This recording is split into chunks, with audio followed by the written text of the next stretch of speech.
Mga kababalaghan na tunay na nangyari. True to Life Stories 52. Likas na sa mga tao ang naghahanap kung ano ang hindi ordinaryo o natural na pangyayari sa mga buhay-buhay nila. Halimbawa, anong panahon na yun nagagahasain siya ng dalawang lalaki? Bakit inatake, nagsipanakbuhan ang mga rapist at hindi natuloy sino ang taong yun na tumulong sa kanya? Ang sabi niya sa akin, nakita niya na may higante. At paano rin natin ipapaliwanag na ang namatay ang kanyang asawa? May isang hapon na tinanong siya, sino kanya ang iyong kasama na isang lalaking may edad na? At tinanong din siya ng hapon kung ang nasabing lalaking ito ay may relasyon sa kanya.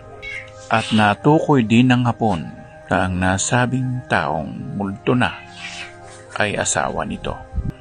May mga pangyayari sa buhay natin na hindi maipapaliwanag.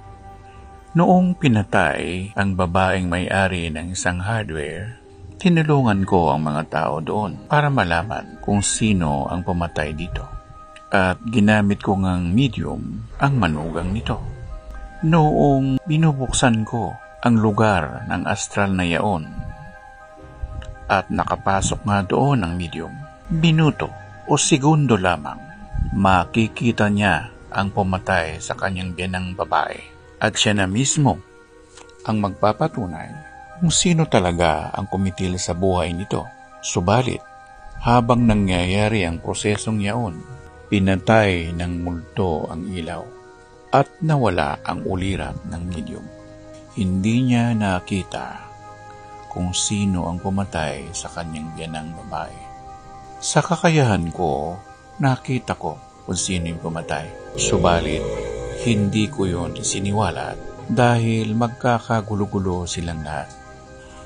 Ang katanungan, sino ang pumatay ng ilaw para hindi makita ng medium kung sino pumatay sa kanya?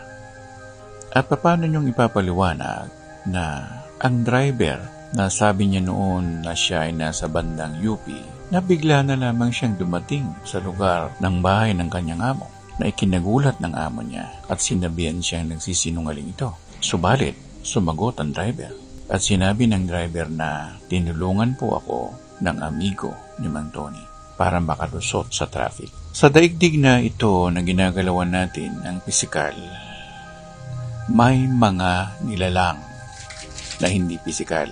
May mga UFO at napakarami nila. Ilang bang level mula rito pataas ang mundo?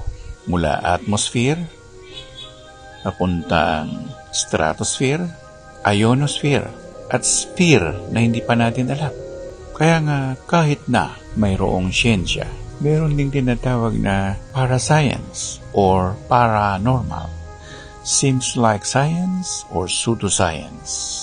At merong esoteric, merong mysticism, at napakarami pang school of thought na magbibigay sa atin ng liwanag.